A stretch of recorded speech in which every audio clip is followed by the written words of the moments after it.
I'm going to show you how I made over $3,000 this week flipping cars. And at the end of this video, I'll even share with you my biggest secret that will allow you to make profit flipping cars as well. So subscribe now if you like making money. So the first car I flipped this week was a GMC Terrain. Now this is a 4-door SUV, which a lot of people always want these. It's an American made, so you know parts are pretty cheap and pretty prevalent, pretty much at any junkyard.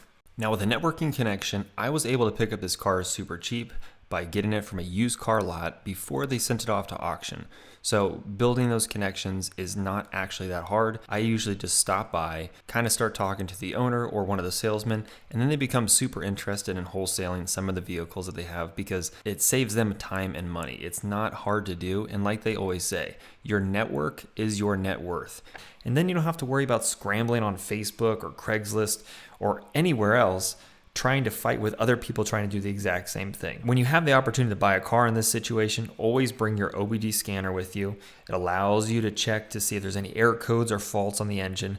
Test drive the thing just like you would with any other flip. Make sure it drives right because you need to figure out a general baseline of what the car is like, what you need to put into it, how much money, how much work and effort. The other thing I like to do is make sure you run the car through like Kelley Blue Book or some other site to see what the original owner might have received from that dealership for the car in a good, clean condition for a trade-in.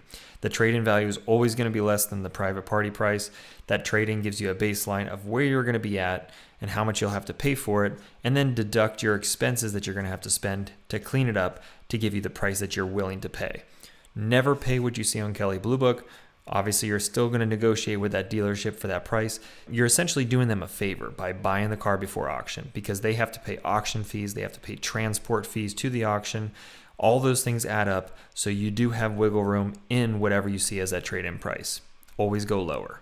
Next, use that same valuation site to look at the trade-in private party sale pricing to get your potential profit. Like I said, at the start of this video, I'll drop my biggest secret to turning these cars fast and essentially making hassle-free profit. By creating this relationship with that dealership, that is the only way I was able to pick up this thing for $800. Now, if you want to go even more in-depth on flipping, definitely check out my course. It's linked down below at a very special price of only $14.99. So make sure you pick it up today and capitalize on that savings. Now, after driving this car back to the shop, gagging frequently along the way because of how bad this thing actually smelled, I began tearing apart the interior, pulling out the seats, the floor mats, any of the trash and debris, getting everything out of the SUV that was needed so that way I could get to tackling the main thing, which was a detail. 8 hours in total on this thing, and the main thing when detailing with these trash cars is you have to be as thorough as possible. You need to go through everything because any inch of dirt that's left will impact your potential sale. You don't want somebody that comes to look at this flip to purchase it and get grossed out by stains in the seat,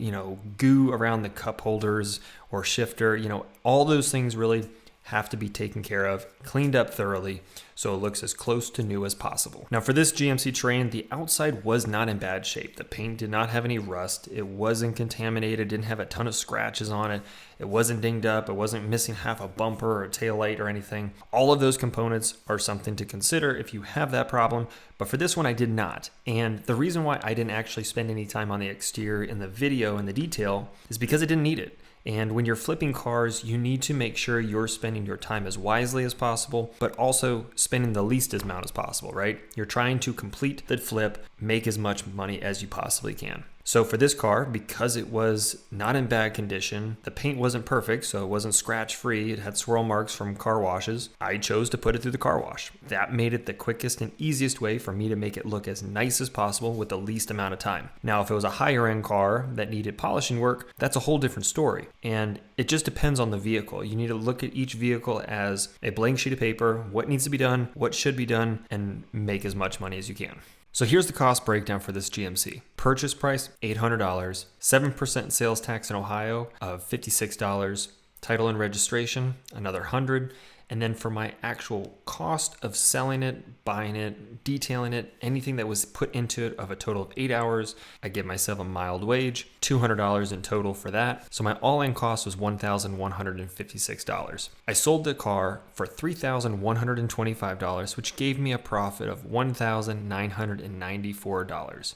And boom goes the dynamite. Now, the second car I flipped this week was a good old Hyundai Elantra. It's the perfect econo box. They're cheap, simple, and if you're just looking for a commuter, these things sell extremely well. This car I got off of Facebook Marketplace for $3,200, which was a lot more than I hoped to spend, but the profit margins were still there, so I couldn't refuse and pass up the opportunity, especially even though the condition of it wasn't that great. For this car, the interior is a total turd, but the exterior, despite needing that new front bumper, was actually in really good condition. Drivetrain was also solid, so no issues there with the engine or transmission. Brakes worked well, tires were in good shape.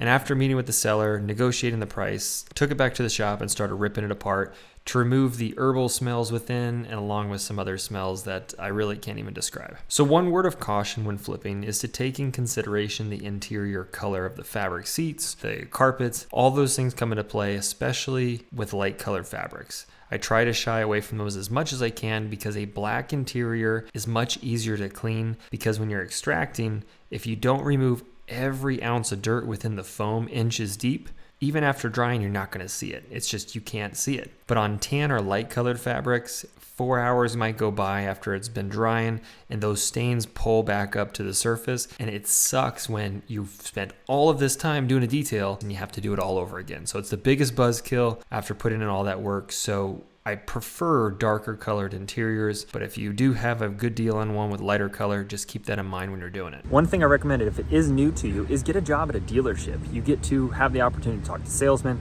see the ins and outs of how the cars come in and out, what they do to the cars, how much they spend, but also you get the knowledge and paid at the same time, which is a win. Now for this deal, I knew there could be a likelihood that getting a new bumper from a junkyard was a possibility.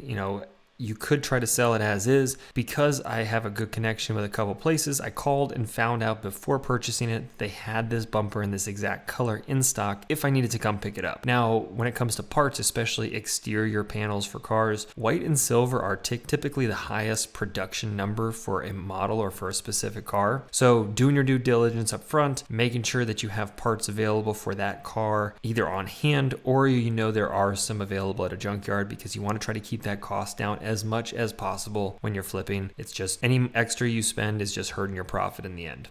This also goes to say too, with flipping, sometimes boring and simple is the best way to go, especially if you're starting out. The risk is less compared to like rarer cars, German cars, any high-end cars, and the parts are always plentiful for, brands that are Japanese, Korean, or American-made cars. They're going to have a ton of them, like a Honda Civic, for instance. There's tons of them. You can go pretty much any junkyard. They're going to have a wrecked Honda Civic, or even online or at a new parts from like Advance Auto or something like that. They're always going to have them in stock. By also keeping it simple, you minimize the risk of electronic issues or special gadget issues. Like say if you have seats that are 8-way adjustable, massaging, heating, cooling, all that fun stuff. If something like that doesn't work and the owner that's buying the car, or the potential owner is buying the car from you, and that stuff doesn't work, it's more haggling points for them to lower the price and the profit margin that you can make. Now for this Elantra, cleaning up the interior was obviously priority number one. And to do that, I'm going to share with you what I use for cleaning seats and carpets. This concoction is something I've put together over the last 2 to 3 years of doing these type of cars. The base product is a carpet cleaning product called BioBreak. I have a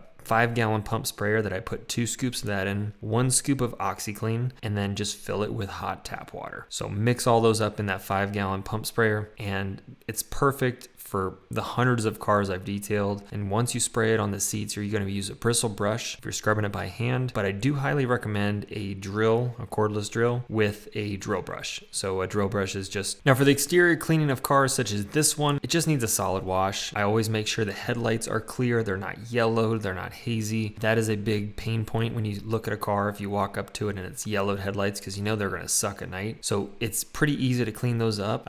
Paint is free of stains and any dirt build up, so it's obviously been washed if it doesn't have that. And then lastly, wheels being free of all that brake dust and grime buildup and any of those like carbon deposits that kind of develop in the spokes.